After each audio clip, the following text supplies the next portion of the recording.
Hello दोस्तों, आज आपको एक कहानी सुनाता हूँ। चोरी चोरी चुपके चुपके। जनवरी की कड़कती ठंड में आज सूरज देवता बहुत ज़्यादा मेहरबान लग रहे थे। पूरे दम खम के साथ चमक रहे थे। संडे के दिन मेरा पूरा परिवार छत पर बैठकर धूप का मजा ले रहा था। दादाजी खांसते हुए मुझसे बोले, पायल बेटा, मुझे गरम गरम चाय पिला दो।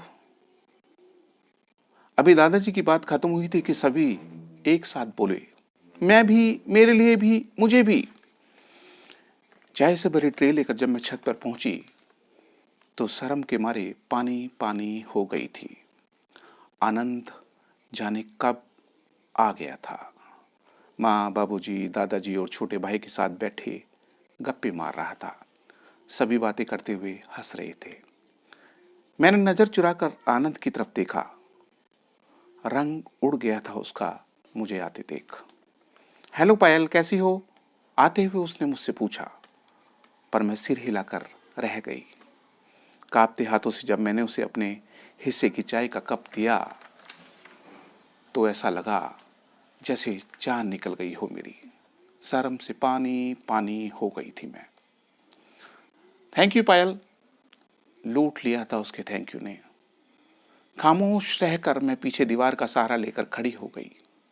अपने खुले बालों को बांध ही रही थी तो मैंने देखा चाय की चुस्की लेता आनंद चोरी चोरी चुपके चुपके से मुझे देख रहा था। हाय राम, फिर से जान निकल गई मेरी। आनंद हमारे पड़ोसी श्याम जी का बेटा था।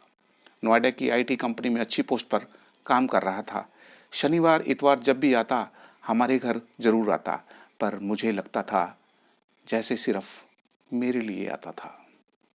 माँ, बाबूजी, दादाजी, यहाँ तक छोटे भाई अंशु को बहुत प्यारा लगता था और मुझे जान से भी प्यारा।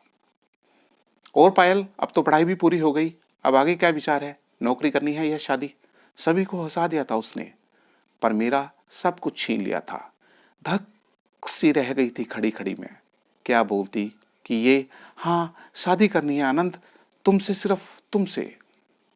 मैं अपने पैरों को सिर झुकाकर देख रही थी और मन ही मन कह रही थी, कह दो आनंद, बाबूजी से कह दो कि मुझे पायल चाहिए। आनंद, कह दो। ठीक है अंकल, चलता हूँ, कल सुबह जल्दी जाना है, जाकर तैयारी भी करनी है। सबको बाय बाय बोलकर जब वो मेरे करीब आया तो सांसें रुक गई थी मेरी। बदन कांप गया था। शर्म से पानी पानी तो पहले ही थी।